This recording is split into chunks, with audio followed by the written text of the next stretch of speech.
when you push, you can feel that it hurts more as her head starts to push through the opening.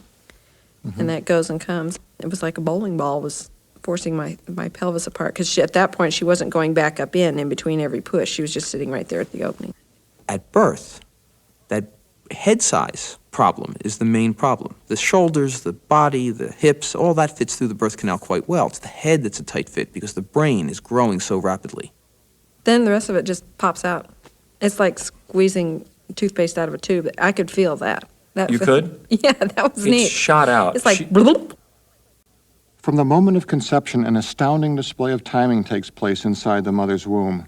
Genes switching on and off in a complex sequence to build the baby's body and prepare it for the world. And at a precise moment, a signal between mother and child saying, "Baby, be born." That timing is the work of what we call the biological clock. Every species has its own biological clock, and if you look at the human clock in comparison with others, you'll see how unique it is. You'll see that the timing of our growth is built around the preeminent role of the brain. In this program, we'll hear from two couples who have recently given birth to their first child.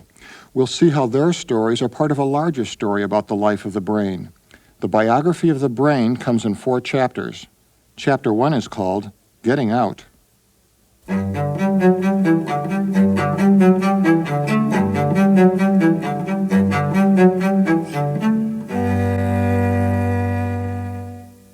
7 weeks ago, 36-year-old Brett Finley gave birth to Alexandra, her first child. Her husband, Henry Reynolds, remembers her reaction. She was on your chest, and you were, of course, just aglow. I cut the cord, and then the placenta was born. I was amazed at how little she was, and that she was what it felt like coming out when you consider how small she was. She was all covered with white stuff, and she had lots of hair. She was pretty quiet. The baby continued to be quiet when she was placed in Henry's arms. Brett needed some medical attention, so Alexandra and her father were alone for 2 hours. She was making little patty cakes with her hands, and I just stuck my pinky inside of it for a few minutes. And then I felt a bit of I felt like I was protecting her. I mean, I felt a bit of a connection. I knew she depended upon me a little bit more. So that's the first time I think I really realized that she is my daughter, and I have to take care of her. And she needed me. The birth of Alexandra was a significant moment in Brett and Henry's lives, but it also points to a significant moment in the story of our human species. Professor Stephen J. Gould studies the evolution of the biological clock. Human gestation is 9 months. That seems very long, and indeed it is by mammalian standards. But interestingly enough, if you make the calculations on how slow relative to other mammals, other aspects of our lifespan are, turns out that 9 months of gestation is, if anything, a little on the short side. We probably ought to be in utero for 15 or 16 months by most people's calculations. But if you start thinking about it, you realize that's quite impossible. It's quite impossible because, well, would you want to give birth to a 15 or 20-pound baby? Birth is a difficult process in humans compared to most other mammals. So I think one has to argue that the relative speeding up of human gestation is a response to the production through the evolution of the brain of a very large head. Once the head comes through, then the shoulders can go through easily. And her head was really elongated, so even though the crown of her head was coming through, she still had the forehead to get through, and that's what the midwife told me was big. Most of us think of a human pregnancy as anything but short, but that's how it's viewed by some who study our evolution as a species. And one consequence of our short pregnancy is that human babies are immature and helpless at birth. But suppose we could reset the biological clock and shorten or lengthen the time a baby is in the womb. Oh gosh, I don't know. I wonder how much of the pregnancy gave us time to think about it and get prepared. And if it was shorter, it seems like it'd be easier too. But if it were longer, I would prefer that it be longer,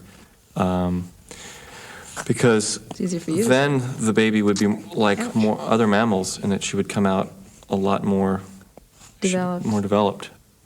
A touch more independent, or at least responsive. Responsive, that's the better word, responsive. Yeah. Although I would not want Brett to go through more of that and getting bigger and bigger and bigger. I don't know. I would have just blown up. But why not solve the problem another way? Why would not the forces of evolution have allowed babies to develop longer in the womb by widening the birth canal? Well, that would be great, except the bones of the birth canal, the bones of the hip and the bones that connect to the hip, they're also involved in something else that's pretty important, and that's moving around. Barry Bogan, professor of anthropology. We human beings move around in a funny way, a way unlike any other animal alive today. We walk on two legs. We don't have tails to balance us like kangaroos do, or birds, and we don't have other bodily projections to support us or counterbalance our weight. We just have our two legs. And it turns out that if our hips got any wider, that we would not be able to walk very efficiently. According to some who try to piece the story together, there came a moment in the evolution of our species when we couldn't have it both ways. We couldn't keep the advantages of getting around on 2 feet and still have that large, complex brain of ours. So there have been two competing evolutionary pressures on the shape of the hips. One is bipedalism, that is walking on two legs. The other is having these babies with large brains ready to learn. And the net result of these two forces has been to have babies born at a point when the brains are as big as they can be without hurting our walking abilities. The net result was programmed into the biological clock. Keep walking upright, keep the large brain, but give birth too soon, after only 9 months in the womb. If you wait any longer, the head of the fetus will be too big to fit successfully through the birth canal. And that's because during the last part of fetal life, those last 3 months of fetal life, and the first couple of years after birth, the main job of the fetus, and then the main job of the newborn, is to get that brain and that nervous system cranked up, ready for life in the cold, cruel world.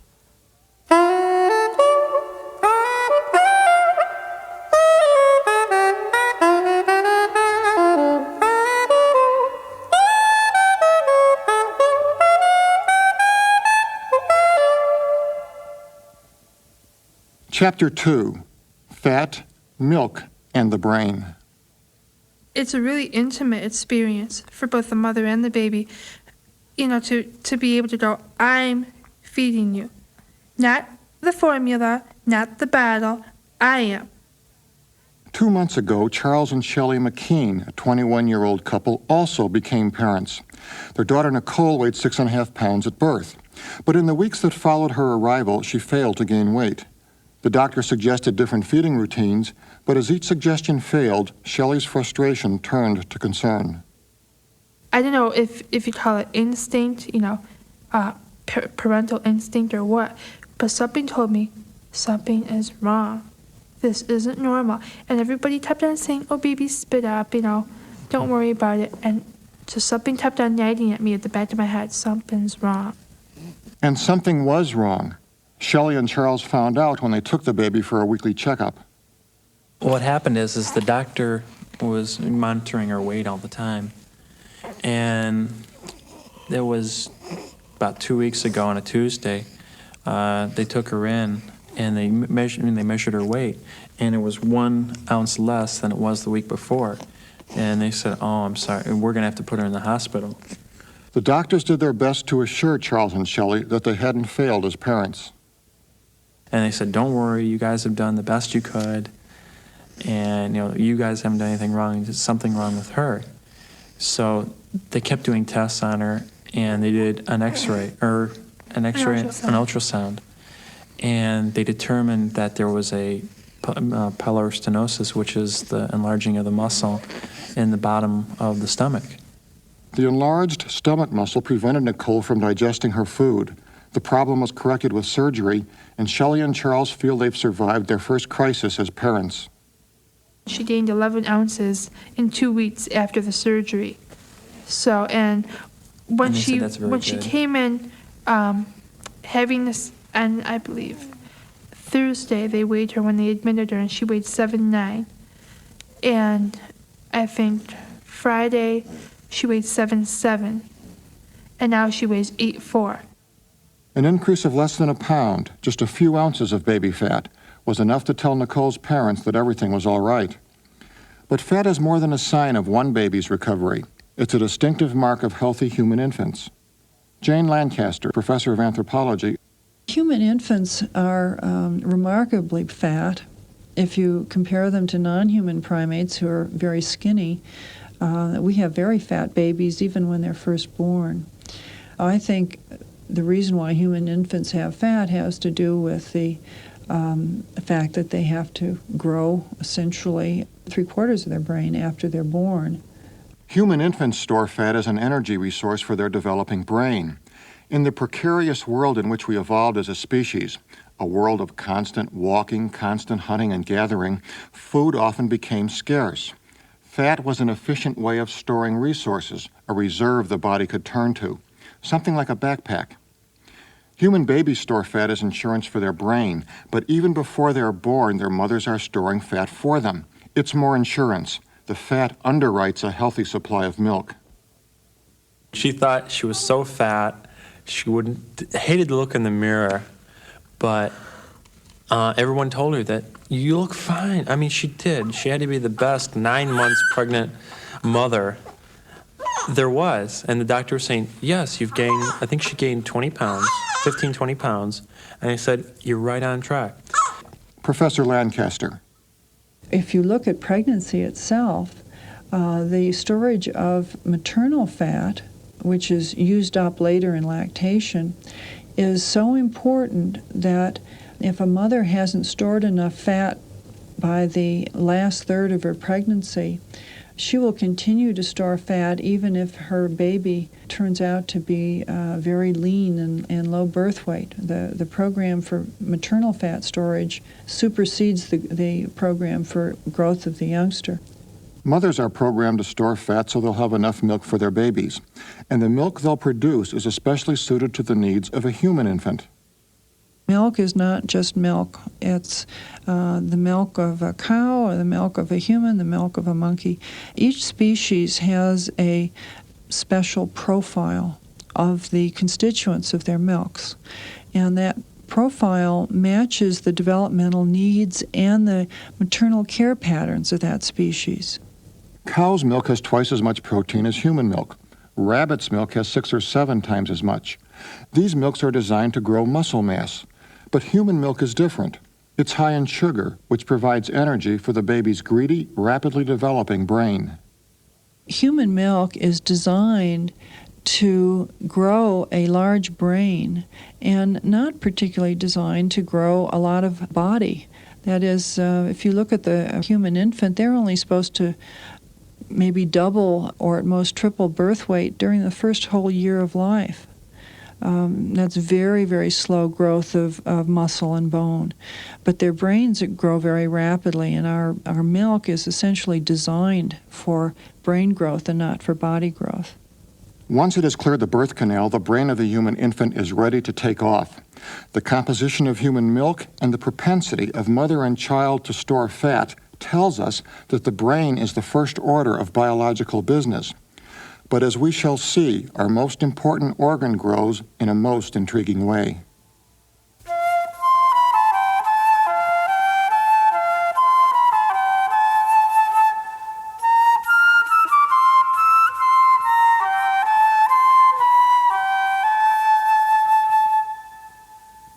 Chapter 3, Under the Microscope.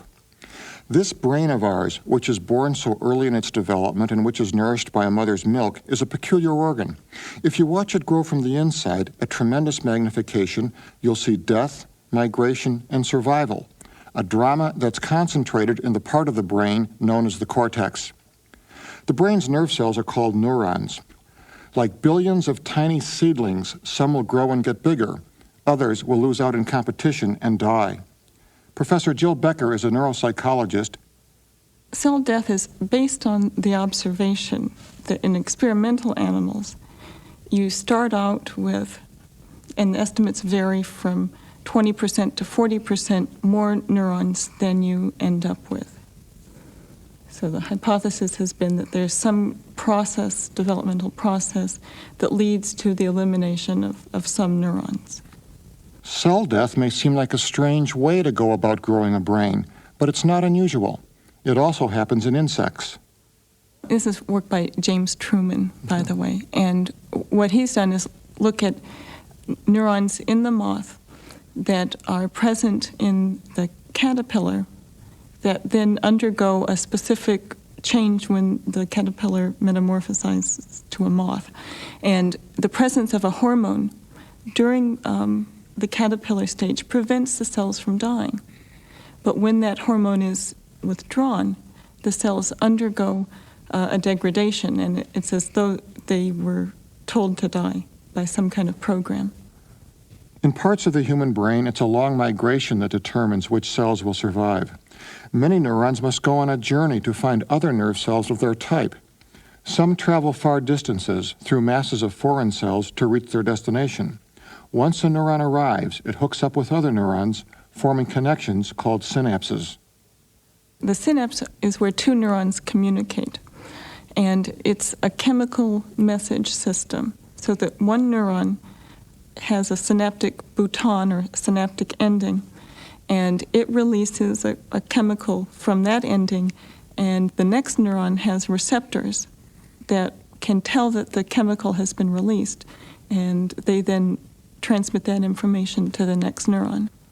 Many neurons do not survive this journey. Some get lost. Some miss their targets. If a neuron fails to connect, it will die.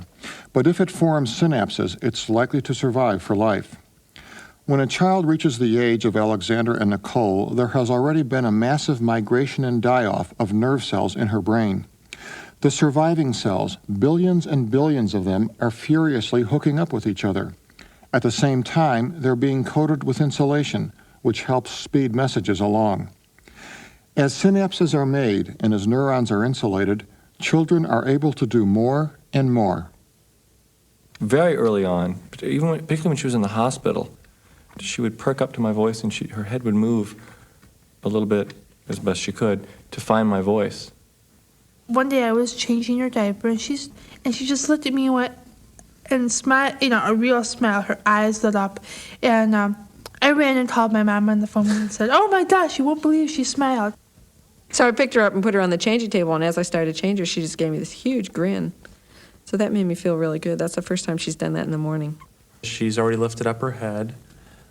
She did that at a very early age, even including the doctors said that it was very advanced. There's a set of wind chimes in our dining room. Just jiggle it, and she perks right up and starts looking for it and stops crying instantly. She can follow things pretty well with her eyes. She can follow things in a circle now. She also has a little rattle that's very thin in the middle, and she can hold on to it, and she will wave that around for a few moments.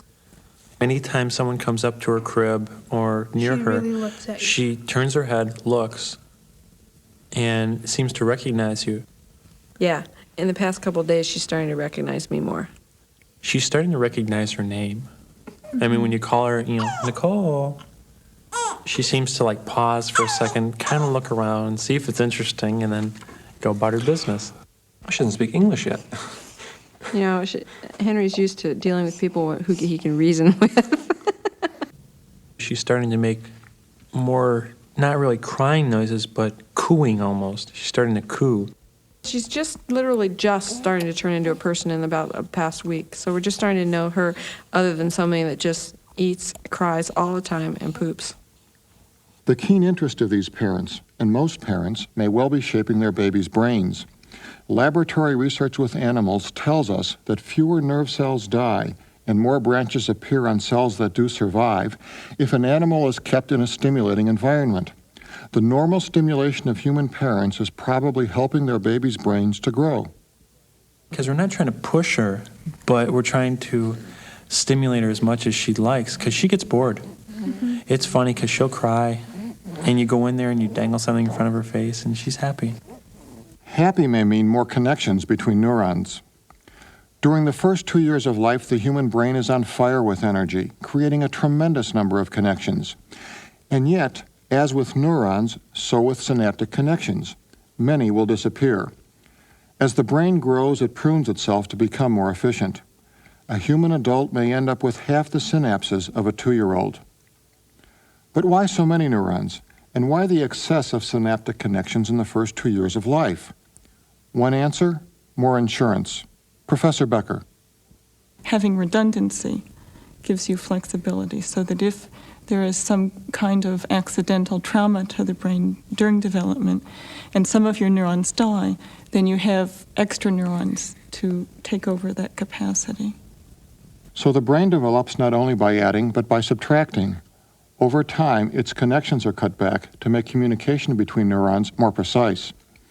And while 90% of the brain's growth is completed by the age of 5, flexibility remains its hallmark. Insulation will be coating nerve fibers through the teens and even the 20s. Synapses will be made and broken throughout life. Even in old age, nerve cells will respond to stimulation by growing extra twigs on their branches. And yes, neurons will continue to die, but at a rate so slow that if you lived long enough, the last light wouldn't go out for hundreds of years. The brain is not a particular hard and fast organization of neurons. It's continuously changing. And to think of the nervous system as being like a rock or something else is the wrong way to think about the brain. It's very clear that neurons are continuously growing new synapses, forming new processes, and continuously changing.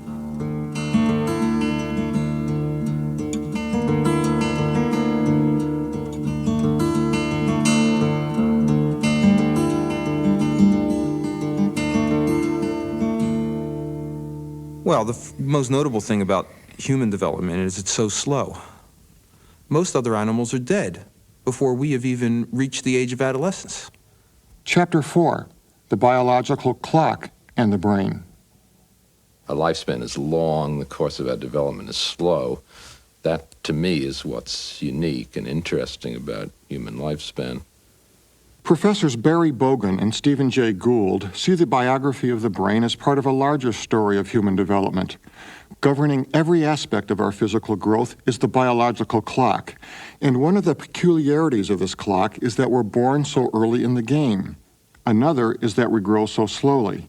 And when we don't grow evenly all at once. The brain, the body, and the reproductive system. Each develops at the appointed time. The brain is first. Professor Bogan. If we can visualize in our mind the curve of growth of different body parts, the curve of growth of the brain is very steep. Starting off at some low point, it goes towards maturity very fast, and it's like climbing a very steep mountain. The body is second. Growth from birth to about 2 years of age is very steep, and then it levels off. And we grow at a pretty steady rate, about 3 to 4 inches a year, a little less, maybe 2.5, 3 inches a year, from about age 2 until about age 10 in girls or 12 in boys. Then the curve of growth gets very steep again, and we grow in height and weight very quickly during puberty. And then the reproductive system. The curve of growth for the reproductive system is like the plains, the cornfields of Kansas, very flat, until you reach the age of 12 or 13. First the brain, then the body, then the reproductive system. They come online in a pattern unique to humans. Children can put on their daddy's hats when they're 6, and they look cute. They put on their daddy's pants or sports coat, and they look ridiculous. Okay, that gives you some idea of how much closer to adult size the brain is. By about 12 years of age, boys can start wearing their daddy's pants, and they look more threatening than cute. And girls can start wearing their mother's clothes, and the parents get scared because they're approaching adult size physically. And underneath that, there are these changes and maturation going on in the reproductive system. But the 3 parts of growth, the brain, the body, and the reproductive system, are still quite separate. Our slow, uneven growth goes back to the preeminent role of the brain. The biological clock buys time for the brain to develop, and that keeps us open and flexible. Professor Gould. The brain is the flexible organ par excellence. The brain is a learning organ. It has more flexibility than anything I can think of in the biology of so-called higher animals. The differences that can result from education versus no education, bad psychological treatment in childhood versus a loving home, are so great and non-biological that we have that remarkable flexibility. No other story of development is like the biography of the brain. This is an organ that grows through the death of its cells and the trimming of its connections. An organ both efficient and flexible. An organ with reserve capacity. An organ that commands the attention of the biological clock. So much in the human clock accommodates the schedule of the brain. Human infants are born early so the brain can fit through the birth canal. Their mothers store fat so the brain can be nourished with milk. Body growth and sexual maturity are held up until the brain is near capacity. And the entire lifespan is lengthened to give the brain time to learn and time to pass learning on. It's quite a story, this biography of the brain. And for Brett and Henry and Charles and Shelley, it's only just beginning. We can't wait till she can feed herself, bathe herself, clothe herself, and go to the bathroom. I'm looking forward to when she discovers her hands, to when she moves around and when I can give her something that she'll take. But more communication between the two of us, actually. Mm-hmm. I'm very excited about that, being able to teach her words, her being able to teach me words, being able to have conversations with her.